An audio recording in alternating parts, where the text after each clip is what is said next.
manusia gitu. Jadi penelitian-penelitian yang berkaitan dengan manusia ataupun hewan itu harus ada yang namanya uji etik terlebih dahulu. Dan di mana sih bisa dilakukan ethical clearance? Nah, ethical clearance itu biasanya dilakukan bisa di semuanya ya, di instansi institusi pendidikan ataupun di rumah sakit itu semua biasanya ada diklat ataupun kalau di institusi pendidikan itu ada bagian penelitian pengabdian masyarakat yang di situ beliau melakukan uji etik. Nah, kalau di rumah sakit ataupun di rumah sakit biasa di rumah sakit itu ada diklat sendiri yang mana diklat itu memang ada uji etiknya untuk penelitian begitu. Nah, ini etika penelitian. Etika penelitian, kita tahu kalau etika ini berasal dari bahasa Yunani yang artinya ethos, yang merupakan kebiasaan dan peraturan perilaku yang berlaku dalam masyarakat, refleksi filsafati atas moralitas dari masyarakat. Nah, kalau etika penelitian sendiri, etika penelitian ini merupakan suatu sikap dan acuan yang harus dijunjung tinggi dalam melakukan suatu penelitian agar penelitian itu dapat berjalan dengan lancar. Jadi sebelum melakukan penelitian kita melakukan ethical clearance dulu atau uji etik. Nah, di dalam penelitian sendiri, jika penelitian itu yang kedua itu kita harus memberikan surat izin penelitiannya. Kemudian harus ada inform konsennya atau ada persetujuan dari respondennya. Supaya apa? Kalau ada persetujuan responden supaya nanti penelitian kita itu tidak diganggu-gugat oleh si responden. Misal di situ terjadi kesalahan ataupun hasil-hasil yang tidak memuaskan dari si respondennya begitu. Terus kemudian selain itu kita juga jaga kerahasiaan dari responden itu. Jadi tidak menyebutkan namanya, tidak menyebutkan penyakitnya ke orang lain gitu. Jadi memang murni digunakan untuk penelitian gitu. Nah, ethical clearance sendiri ini merupakan izin etika yang mana merupakan pernyataan bahwa rencana kegiatan penelitian tergambar dalam protokol yang telah dilakukan kajian dan telah memenuhi kaidah etik hingga layak dilaksanakan. Nah, seluruh penelitian ataupun riset ini yang menggunakan manusia ini sebagai subjek penelitian harus mendapatkan ethical clearance baik penelitian yang melakukan pengambilan spesimen ataupun yang tidak melakukan pengambilan spesimen. Nah, kalau penelitian yang dilakukan oleh Bapak Ibu semua itu kan menggunakan manusia, nggih, dan itu tidak hanya tidak pengambilan spesimen, tapi di situ melakukan eksperimental kan di situ. Jadi melakukan akupuntur, kemudian memberikan herbal. Nah, itu di sini juga harus ada ethical clearance-nya karena dia di sini menggunakan manusia sebagai subjek penelitian walaupun tidak mengambil spesimen. Nah, misal penelitiannya hanya begini Bu Jusnul, saya hanya pengen mengetahui kadar gula darah dari si pasien. Nah, berarti kan di situ pengambilan spesimen dari respondennya, nggih. Nah, itu juga tetap harus menggunakan ethical clearance. Nah, prinsip dari etika penelitian yang pertama adalah menghormati harkat dan martabat manusia. Yang kedua, menghormati privasi dan juga kerahasiaan dari subjek penelitian. Yang ketiga, menghormati keadilan dan juga inklusivitas. Yang keempat, memperhitungkan manfaat dan juga kerugian yang ditimbulkan. Nah, menghormati harkat dan martabat manusia, di sini seorang peneliti itu harus mempertimbangkan hak-hak responden, ya. Hak-haknya di sini untuk mendapatkan informasi yang terbuka berkaitan dengan jalannya penelitian. Jadi kita jelaskan terlebih dahulu ke responden. Misalnya sampelnya Bapak Ibu ini kan misal menggunakan purposive sampling karena di situ ada kriteria inklusi dan juga eksklusi. Ya perlu diingat dari Bapak Ibu ketika kita menggunakan eh, purposive sampling, berarti di situ penelitiannya itu tidak boleh penelitian ini nggih, random nggih, karena di situ ada purposifnya gitu. Nah, di situ misalnya sudah ada kriteria inklusi nih, oh pasiennya sudah sudah masuk di dalam penelitian inklusi. Nah, kita jelaskan lebih dahulu. Karena si responden di sini harus mendapatkan informasi yang terbuka. Jadi kita jelaskan terlebih dahulu nanti apa yang akan kita lakukan ke pasien. Dan kalau pasien sudah setuju, pasien harus menandatangani yang namanya ini persetujuan dari responden itu tadi gitu. Jadi tidak ada responden yang berhenti di tengah jalan gitu. Kalau nanti ada responden yang berhenti di tengah jalan kan tidak mungkin Bapak Ibu nanti melakukan mengambil lagi pasien lainnya untuk dilakukan penelitian. Kalau hal itu terjadi itu nanti waktunya akan lama begitu. Nah, hak-hak lainnya di sini peneliti di sini memiliki kebebasan menentukan pilihan ya. Responden ini memiliki kebebasan menentukan pilihan bebas dari paksaan untuk berpartisipasi dalam kegiatan penelitian. Maka dari itu tadi ada yang namanya lembar persetujuan responden. Di situ harus ditandatangani oleh pasien karena si pasien di sini berhak bebas dari paksaan untuk berpartisipasi dalam kegiatan penelitian gitu. Di situ kan nanti akan tertulis nih setuju untuk mengikuti penelitian sampai akhir gitu. Dan intinya di situ tidak ada paksaan dan atas dasar dari diri sendiri untuk mengikuti gitu. Nah, oleh karena itu peneliti harus mempersiapkan formulir persetujuan responden atau yang disebut dengan informed consent. Terus penelitian ini juga akan memberikan akibat bukannya informasi individu, termasuk informasi yang bersifat pribadi, sehingga kita di sini harus menghormati privasi dan juga kerahasiaan subjek penelitian. Jadi nanti respondennya ditulis siapa? Ya ditulis Nyonya N, Tuan D, Tuan I, Nyonya A, misalnya seperti itu. Jadi tidak dituliskan lengkap begitu tidak nih Bapak Ibu. Karena itu tadi kita menghormati privasi dan juga kerahasiaan subjek penelitian gitu. Dan peneliti ini tidak boleh menampilkan informasi mengenai identitas responden, baik nama maupun alamat dalam kuesioner maupun alat ukur. Nah, peneliti ini dapat menggunakan coding inisial ataupun nomor identitas responden. Nah, biasanya kalau di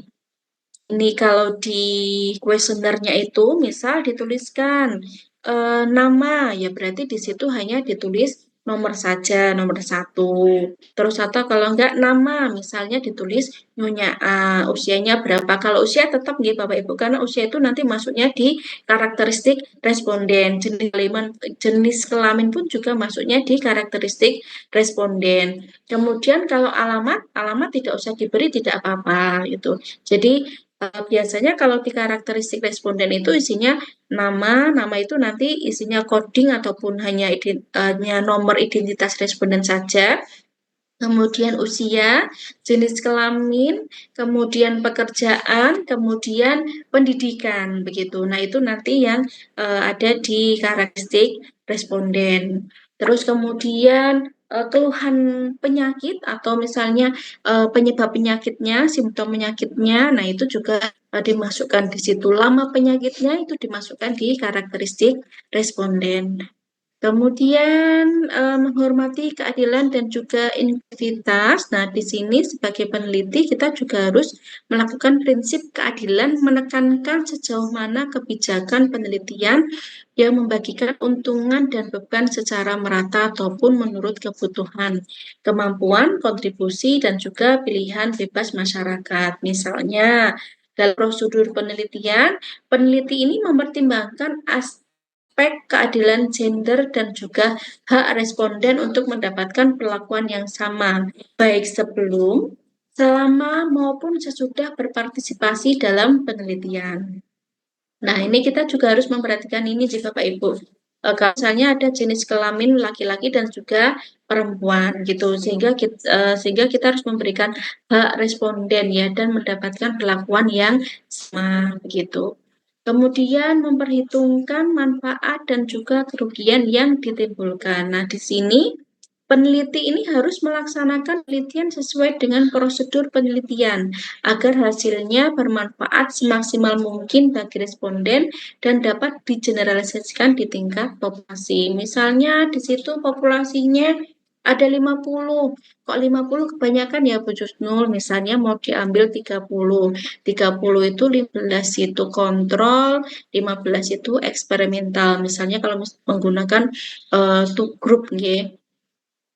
Di situ ya 30 di sini ini kan sampelnya gitu Bapak Ibu. Nah, sampelnya di sini itu harus bisa digeneralisasikan di tingkat populasi begitu. Oh, ternyata dari 30 ini setelah dilakukan misalnya 15 dilakukan titik akupuntur, yang 15 dilakukan titik akupuntur dengan bunga chamomile misal. Oh, ternyata yang ada kombinasi di sini itu bisa menurunkan tingkat insomnia, misal seperti itu. Karena di populasinya itu populasinya 50 populasi atau 50 responden yang mengalami insomnia begitu. Ini apabila intervensi penelitian ini berpotensi mengakibatkan cedera ataupun stres tambahan, maka responden dikeluarkan dari kegiatan penelitian untuk mencegah terjadinya cedera, kesakitan, stres maupun kematian. Nah, ini yang harus kita perhatikan. Jadi kalau menurut saya, jadi kalau misalnya di sini ada sampel 30, 15 itu untuk kontrol, 15 itu untuk eksperimental. Nah, sini ditambahkan satu untuk cadangan, tapi tetap juga dilakukan diberikan perlakuan. Jadi misalnya di sini 16 16. Nah, ini untuk apa namanya? eh Menyeimbangkan ketika di situ ada responden yang kita keluarkan begitu. Jadi tetap 15 kontrol, 15 populasi. Begitu nggih Bapak Ibu? Terus kemudian ada yang namanya informed consent ataupun persetujuan dari responden. Nah, informed consent di sini ini merupakan suatu lembar persetujuan yang diberikan oleh peneliti kepada responden untuk menjalankan suatu kegiatan ataupun tindakan yang berhubungan dengan penelitian. Nah, isinya di situ ada penjelasan manfaat penelitian, kemudian penjelasan kemungkinan risiko dan kenyamanan yang dapat ditimbulkan. Jadi misalnya di situ ada titik akupuntur ataupun pemberian moksa ataupun pemberian akupuntur. Nah, di situ dijelaskan di inform konsennya. Kemudian penjelasan manfaat yang akan didapatkan. Persetujuan peneliti dapat menjawab setiap pertanyaan yang diajukan subjek berkaitan dengan prosedur penelitian, dan persetujuan subjek dapat mengundurkan diri kapan saja. Dan jaminan anonimitas dan juga kerahasiaan dari identitas si pasien gitu. Nah, standar etik penelitian kesehatan ini merupakan standar etik yang ada di Indonesia, yang mana memang ini harus dilakukan ketika kita mengajukan eh, ethical clearance atau uji etik. Nah, kenapa kok ada standar etik penelitian? Nah, ini didasarkan pada asas perikemanusiaan ya, yang merupakan salah satu dasar falsafah bangsa Indonesia, yaitu Pancasila. Dan standar etik penelitian kesehatan di Indonesia ini bukan karena melibatkan manusia, dan ini diatur oleh Undang-Undang Kesehatan Nomor 23 garing 1992, Peraturan Pemerintah Nomor 39 garing 1995 tentang penelitian dan pengembangan kesehatan mengenai perlindungan dan hak-hak manusia sebagai subjek penelitian dan sanksi bila penyelenggaraan penelitian melanggar ketentuan dalam peraturan pemerintah tersebut. Nah, ini ada contoh protokol uji etik nggih, yang sudah kami lakukan. Jadi kami melakukan ethical clearance di salah satu institusi di Kota Semarang, di Universitas Widyausada Semarang. Apakah tampak Bapak Ibu? Terlihat. Oke. Ternyata tampaknya yang ini yang lama sebentar.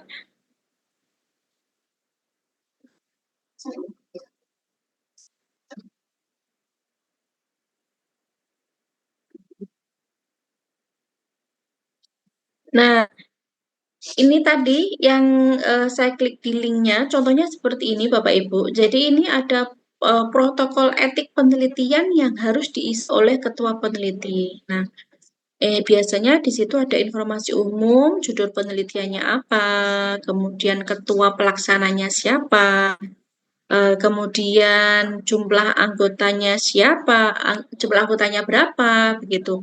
Institusinya di mana, terus penelitiannya ini penelitian yang bagaimana, apakah kerjasama, bukan kerjasama, atau kerjasama nasional, atau kerjasama internasional, dengan jumlah negara yang terlibat itu berapa, kemudian melibatkan penelitian asing atau tidak. Nah, kalau misalnya di situ melibatkan penelitian asing, ya di sini dituliskan peneliti asingnya siapa. Misalnya mau melakukan penelitian dengan orang Chinese misalnya.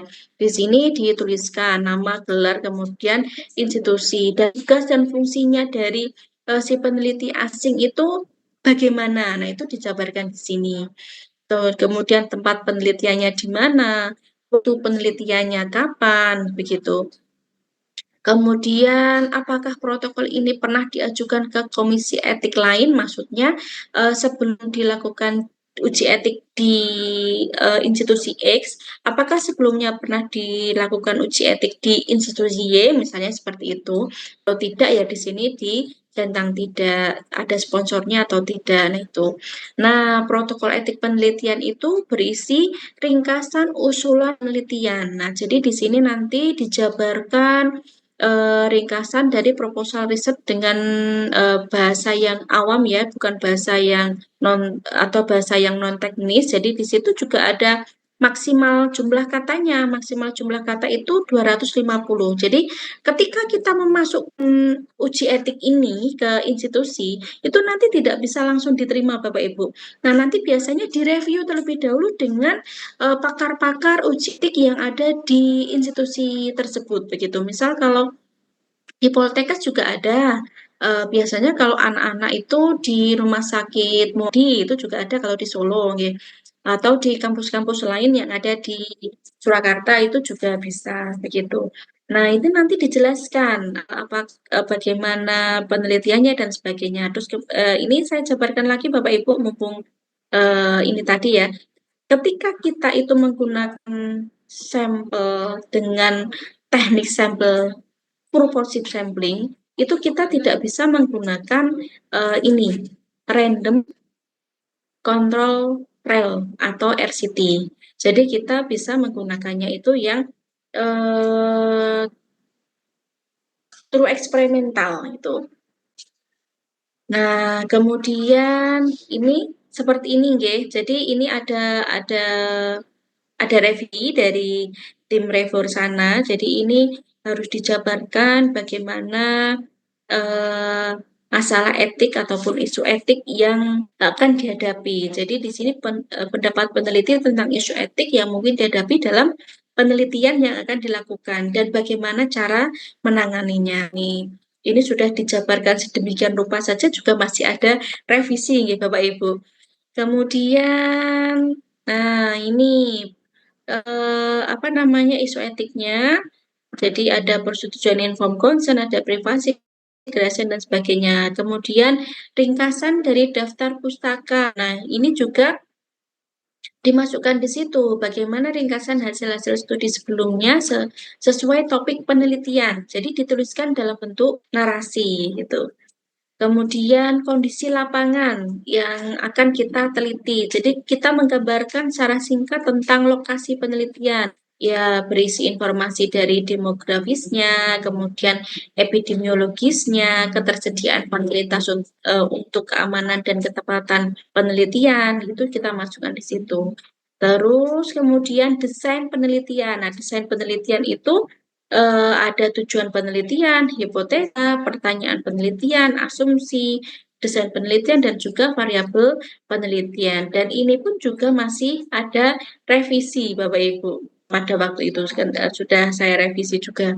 Kemudian, bila ada uji klinis, kita harus mendeskripsikan ya apakah itu ada kelompok treatment yang ditentukan secara random, termasuk bagaimana metodenya, terus kemudian apakah blended ataupun terbuka, maksudnya tertutup atau terbuka. Nah, itu bila bukan uji klinis ya cukup ditulis tidak relevan gitu. Terus samplingnya berapa, terus kriteria partisipannya, terus kemudian sampling kok rentan. Jadi penelitian ini tidak melibatkan anak atau orang dewasa yang tidak mampu memberikan persetujuan setelah penjelasan gitu.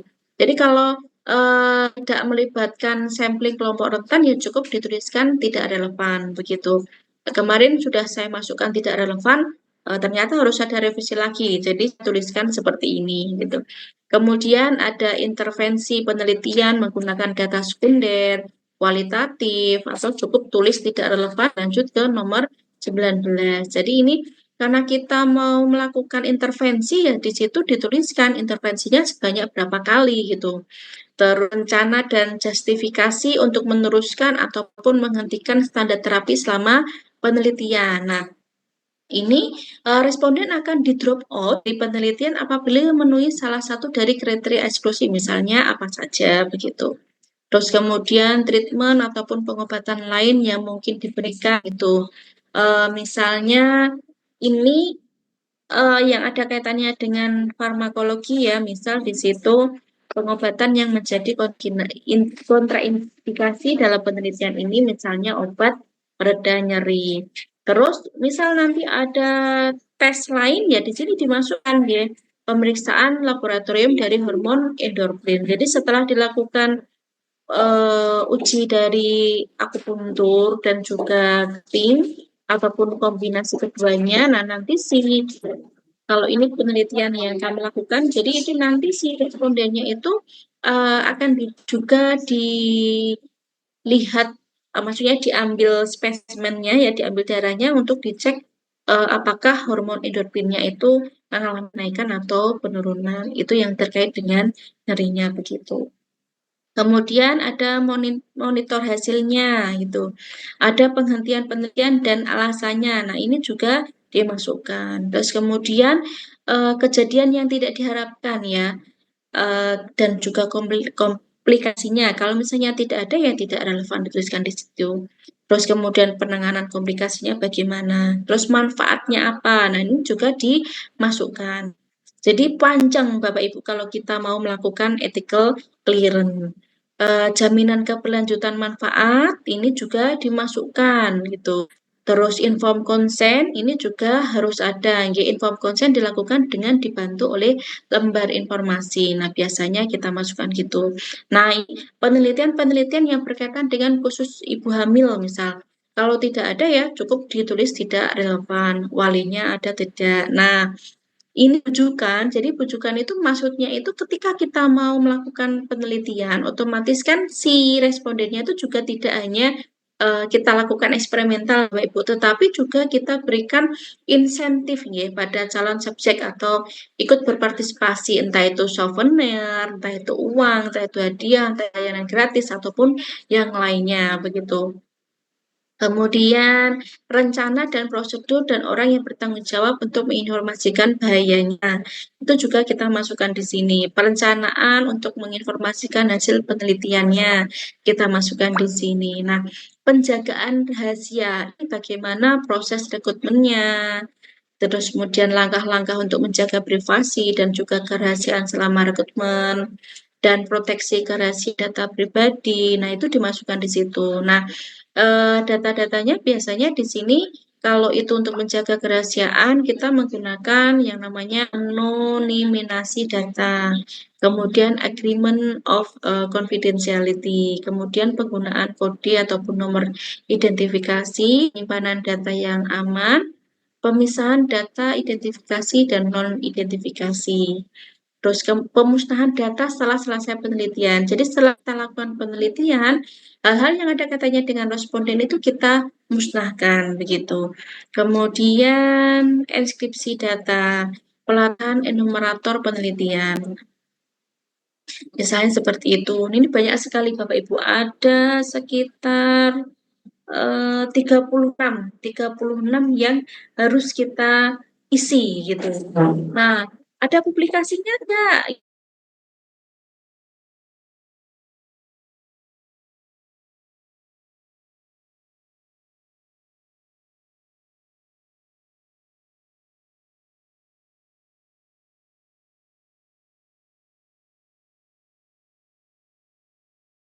Eh, Data yang kita dapatkan ini dimiliki oleh instansi tempat penelitian yang dilaksanakan. Terus ada komitmen etiknya. Itu komitmen etiknya itu apa? Nah, itu nanti dimasukkan di situ. Nah, selain kita mengisi dari protokol penelitian, ada lagi yang harus kita isi, Bapak Ibu. Oke.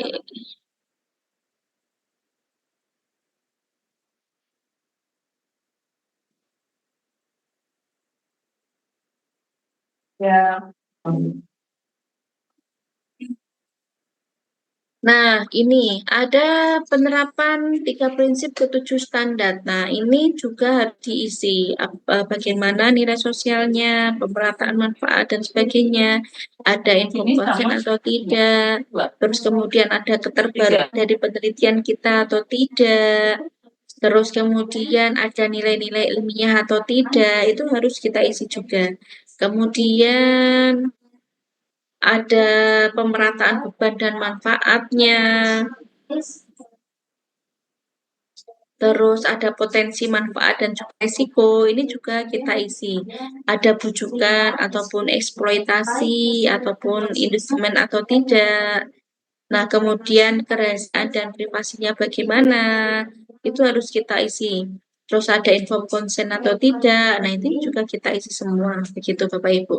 Nah, nanti kalau sudah oke semua, apa yang akan kita dapatkan? Yang kita dapatkan itu seperti ini. Jadi kita nanti dapat seperti sertifikat yang isinya intinya di situ eh, memperbolehkan atau memberikan izin bahwa sudah kelihatan nggih? Ini memberikan izin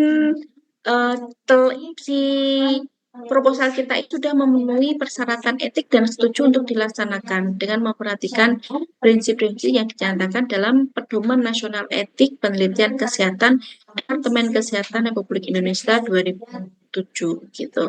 Jadi nanti akan mendapatkan sertifikat seperti ini, begitu contohnya. Oke.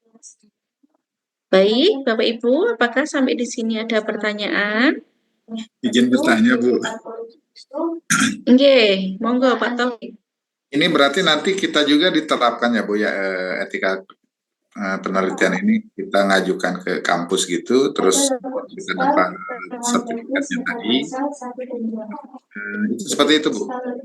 Oke, betul sekali. Jadi nanti kalau Bapak Ibu ini kan klinik masing-masing, ya. Jadi bisa melakukan ini ya namanya penelitiannya begitu. Tapi ada kalanya kalau misalnya kita mau melakukan penelitian di rumah sakit ataupun di lainnya, nah itu juga tetap harus ada ethical clearance-nya. Kalau Bapak Ibu nanti bisa penelitian karena itu pasiennya Bapak Ibu sendiri, nggih. Tapi tetap alangkah baik juga harus mengajukan yang namanya ethical clearance sebelum melakukan penelitian. Jadi nanti setelah ujian proposal bab 1, bab 2, bab 3, Bapak Ibu juga bisa melakukan uji etik terlebih dahulu. Begitu Pak Taufik. Sama ini, Bu, kalau saya lihat dari yang ada, kan tadi itu kan kita ngajukan ke kampus seperti yang Ibu sarankan tadi. Misalkan kita kan ke dan mungkin kalau teman-teman kan mengadakan di kliniknya masing-masing. Kalau saya sih kan kemarin yang seperti yang di kemarin tuh kerjasama dengan pelari, Bu, yang di luar klinik. Otomatis kan ada izin yang keluar. Setelah itu ada proses juga seperti yang ke Kesbangpol itu, berarti nanti ada pengantar juga ya, Bu, dari kampus gitu ya. Ya biasanya ada Bapak, biasanya mengajukan ke admin prodi begitu. Jadi ditanyakan ke admin prodi untuk penelitian, untuk suratnya melalui mana ngaten Pak Taufik? Tapi biasanya tetap ada surat izin dari Poltekkes untuk melakukan penelitian. Nah, nanti kita akan mendapatkan surat balasan dan itu harus masuk di lampiran semua, nggih, Pak Taufik. Oh, siap. Sama tadi Bu, di salah satu poin di ethical clearance tadi disebutkan jurnal yang meneliti, misalkan kan tadi tentang INMAS ya Bu ya. Ada 4 penelitian. Nah, maksudnya di sana itu kita melihat semua yang ada itu ada 4 atau yang kita ajukan sebagai keaslian penelitian itu Bu, yang dicatat keaslian penelitian. Ya, itu semua tergantung dari peneliti, Pak Taufik. Jadi kalau ini kan empat ini saya masukkan semua di keaslian penelitian. Jadi saya masukkan semua di latar belakang. Jadi saya masukkan juga di permohonan protokol etiknya, gitu Pak Taufik. Kalau misalnya nanti Pak Taufik ternyata menemukan 5 atau 6 mau dimasukkan semua juga tidak apa-apa. Berarti perspektifnya yang kemarin saya apa namanya ada kekurang mengertian Bu dari saya. Saya pikir dari penelitian induk yang pertama tadi jurnal yang ada itu saya harus niru dari sana plek gitu ya, sehingga metode saya dapat dari sana pas maju ke Topik, saya dapat sama Bu Lili itu Pak Rinto, kenapa Pak Topik nggak pakai yang elektrosimulator? Saya pakainya karena dari penelitian yang adanya itu ini konvensional Bu.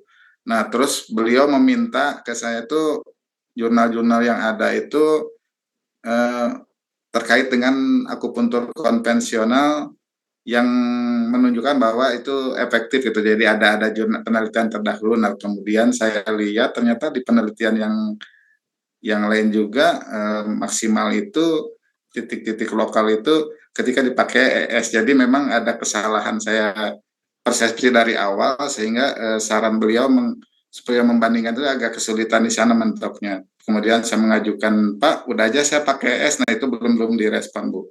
Ya, karena ketidaktahuan jadi saya plek ngikutin yang jurnal yang induknya itu. Jangan Pak, nanti kalau plug itu nanti jadinya plagiat. Jadi kita sebagai peneliti tidak boleh langsung plug dari apa yang dihasilkan oleh jurnal itu gitu. Kalau misalnya kita mau mengambil dari jurnal yang ES itu tadi misalnya jurnal ES1 misal. Nah, itu kita parafrase dulu kalimatnya. Jadi, tidak plug apa yang masuk di situ. Nah, Maaf Bu, parameternya yang saya plug itu bukan yang lainnya mungkin atau boleh di-share. Kebetulan ini lagi acak-acakan belum bisa Bu. Cuma mungkin intinya kan metode yang pendahulu itu memakai nyeri lututnya itu dengan akupuntur titik lokal tanpa elektro. Nah, tapi kan sesuai dengan yang kita pelajari selama kuliah itu memang yang pakai elektro lebih terbukti banyak penelitiannya. Nah, Pak Rinto mengarahkan ke sana, tapi meminta pertanggungjawaban ke saya literatur yang konvensional tanpa elektro. Nah, itu saya kesulitan gitu. Ya, nanti dicari saja Bapak. Nanti kemarin sepertinya sudah diberikan sama Bu Eka nggih untuk apa namanya parafrase, terus kemudian eh Mendeley, terus cara mengambil jurnal. Nah, itu kan banyak sekali nggih. Kita bisa mengambil di Scopus, di Elsevier, terus kemudian kita bisa mengambil di Gold Scholar. Tinggal kita masukkan saja di misalnya elektro akupuntur misalnya itu nanti akan keluar semua. Nanti tinggal Pak Taufik memilih saja yang mana yang masuk di konvensional begitu Pak Taufik. Nah, itu di sananya belum sampai ke sana Bu, baru di pengajuan judul. Jadi belum kelihatan ada parafrase gitu. Tapi karena ada beberapa jurnal tadi saya bandingkan, intinya gini, perbedaan efektivitas akupuntur titik lokal, akupuntur metode titik lokal dan cupping API terhadap penurunan skala nyeri pada penderita sakit lutut eh, pada penderita kasus nyeri lutut pada pelari di klub A gitu Bu. Jadi ada Panjang. dua. Nah itu tapi yang tadi metode titik lokalnya saran beliau, coba Pak Topik bandingkan yang nggak pakai ES sama yang pakai ES. Saya melihat Hmm. dari penelitian sebelumnya itu ada yang nggak pakai ES malah dari kampus dari penelitiannya Buatun gitu. Hmm. Karena saya lihat ini nggak pakai ES, makanya saya dilihat di metode penelitiannya memakai tanpa ES. Nah itu yang dikoreksi sama beliau.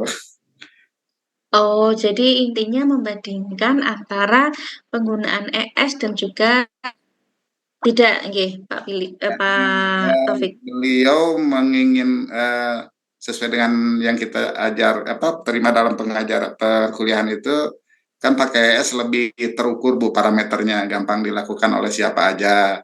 Nah, sementara karena saya lihat jurnal pendahulunya itu konvensional tanpa ES, saya plak pakai itu. Nah, itu yang di garis bawahi. Sementara inti penelitiannya sih dibandingkannya efektivitasnya dengan cupping API, Bu.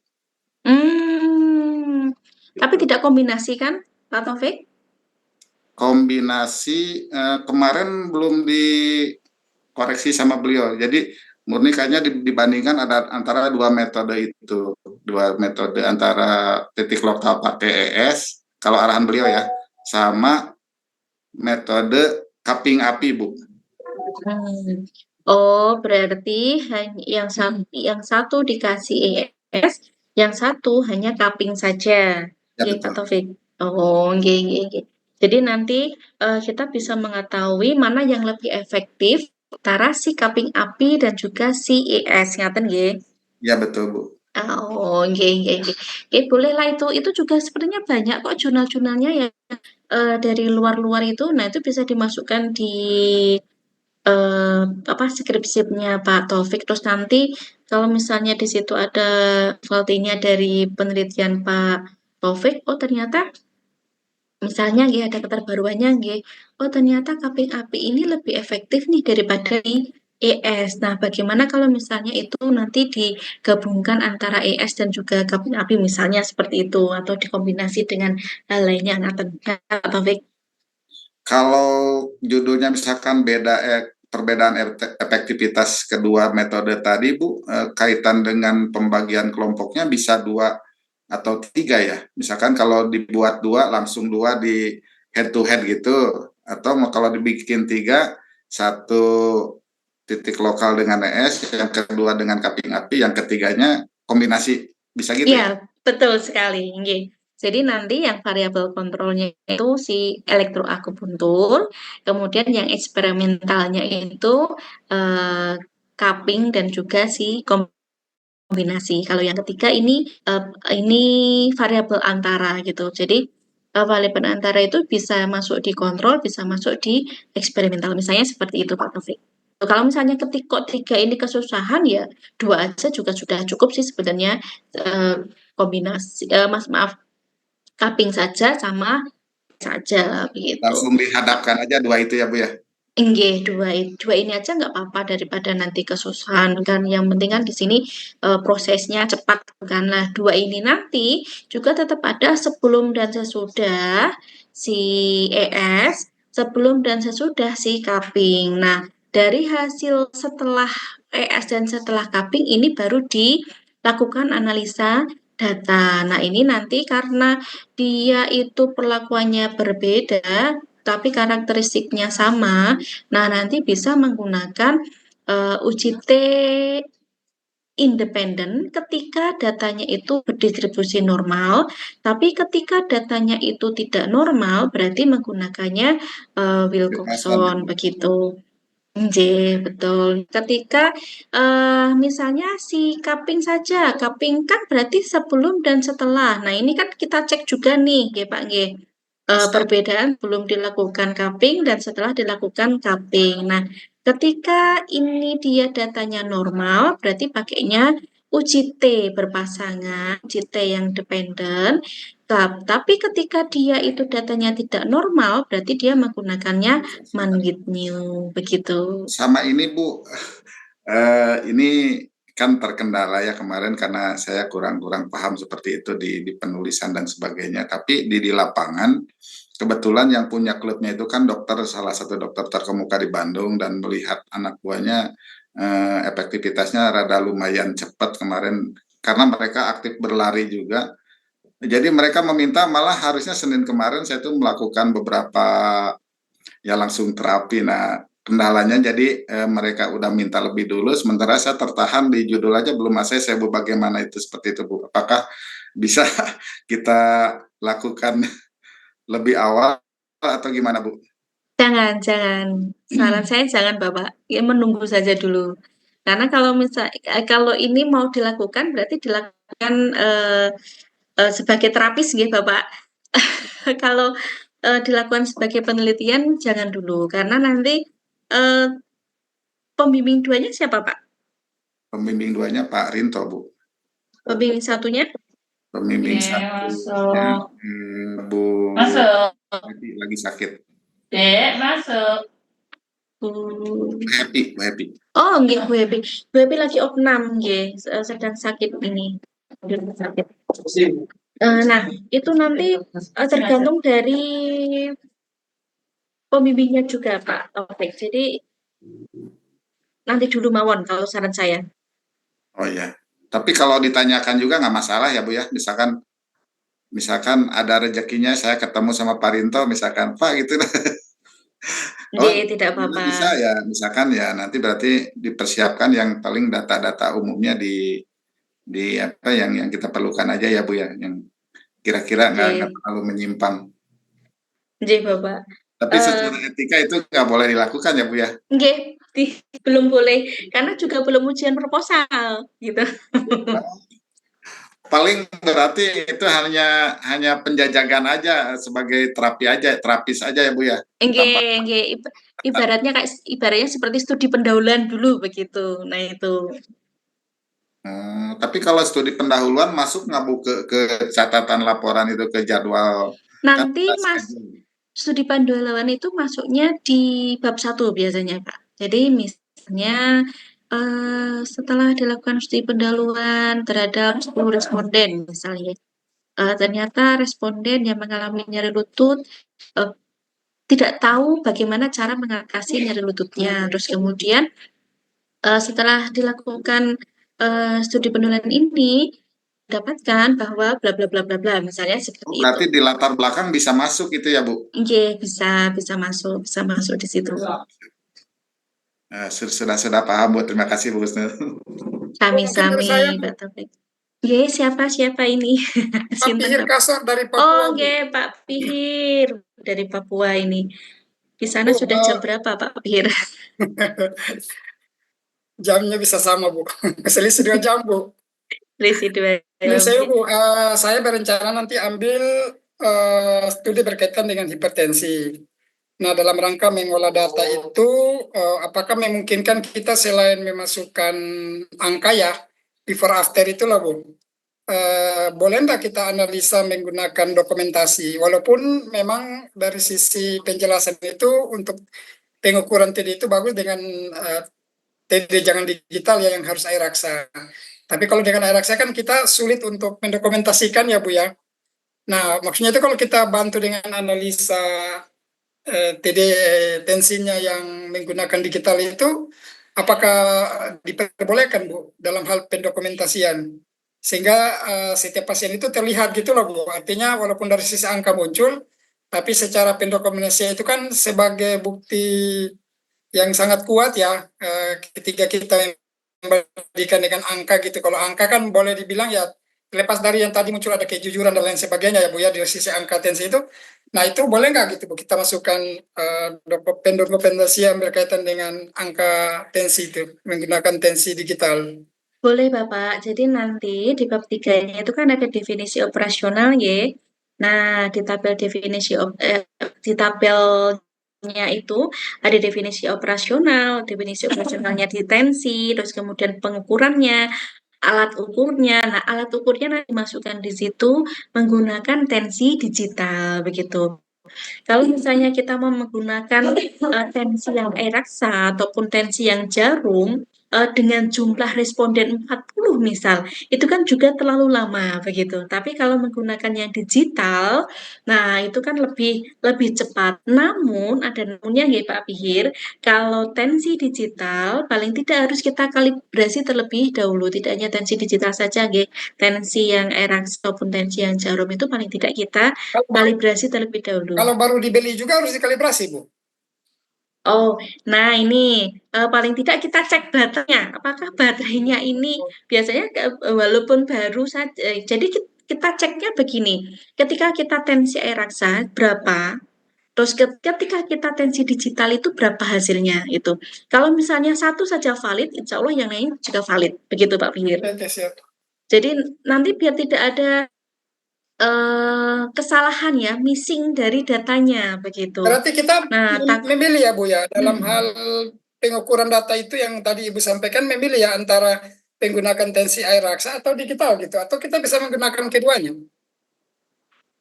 bisa menggunakan keduanya, bisa pilih satu tuh. Nah, kalau yang memudahkan memang menggunakan yang digital begitu. Tapi kita cek terlebih dahulu kevalitannya begitu. Ya, Misal ya, ya. dicek dulu ke Pak Pihir atau misalnya saudaranya atau ke istrinya atau ke anaknya dicek dulu kalau menggunakan si digital itu berapa tensinya, kalau menggunakan Eraksa berapa begitu Pak Pihir. Paham, paham, Bu. Siap. Makasih, Bu. Matur nuwun. Oke, sami-sami Pak Pihir, semangat. Semangat, Bu. Semangat Bembara ini. Harus 3 semester harus lulus nggih Bapak Ibu semua. Semangat membara. Nggih. Oke, baik, sudah pukul 15.38. Ini harus efisiensi Bapak Ibu. Nggih. Ada lagi yang ditanyakan? Mohon izin Ibu, mau bertanya tapi off cam Ibu. Mohon Oh, maaf. nggih, tidak apa-apa Pak Ido. Oke. Mau bertanya ini untuk yang terkait sama Pak Opik tadi kan ya. Misal kalau kita pakai 2 kelompok nih Bu ya, pakai penelitiannya misalnya efektivitas pengaruh akupuntur sama bekam cupping tadi kan ya Pak Opik tadi. Misalnya kita yang kelompok 1 itu efektivitas akupuntur dikombinasi dengan cupping, dan yang kedua itu kelompoknya hanya dilakukan sama akupuntur aja. Itu apa boleh Ibu? Kalau 2 kelompok Boleh, seperti itu? boleh, tidak apa-apa, boleh. Itu semua Oh tergantung iya, dari peneliti. Misalkan yang satu di akupuntur saja, yang satu ditambah herbal juga tidak apa-apa. ya Jadi baik Ibu. nanti kita akan membedakan antara efektif mana sih ketika si pasien ini dilakukan akupuntur saja sama si pasien ini dilakukan akupuntur plus bekam. Kombinasi. Begitu. J. Ya, baik. Nah, Baik, terima kasih nanti Bu. J, di pembahasannya, nah itu harus didetailkan begitu. Baik, Ibu Kusnul mengerti. Siap. Terima kasih Ibu Kusnul. Oke, sami-sami. Baik, ada lagi Bapak Ibu?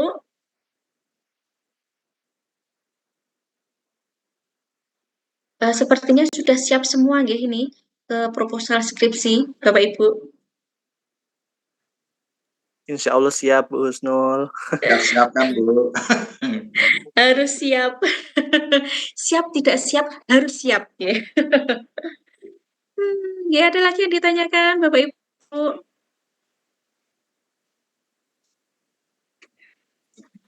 Jika tidak ada, saya rasa cukup ya untuk pertemuan hari ini yang berkaitan dengan ethical clearance.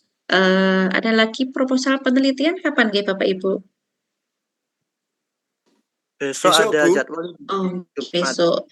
Oke, besok coba saya akan masuk ke pengolahan data dan juga interpretasi data ya Bapak. Jadi nanti saya masukkan juga yang ada kaitannya dengan data kategorik dan juga data numerik dan sebagainya. Semoga bisa menambahkan di bab 3-nya Bapak Ibu. Oke. Ya, Bu. Yang berat. Tidak berat Pak Taufik, harus dijalankan Pak Taufik. Baik, jika tidak ada pertanyaan lagi, cukup dari saya. Terima kasih atas waktu dan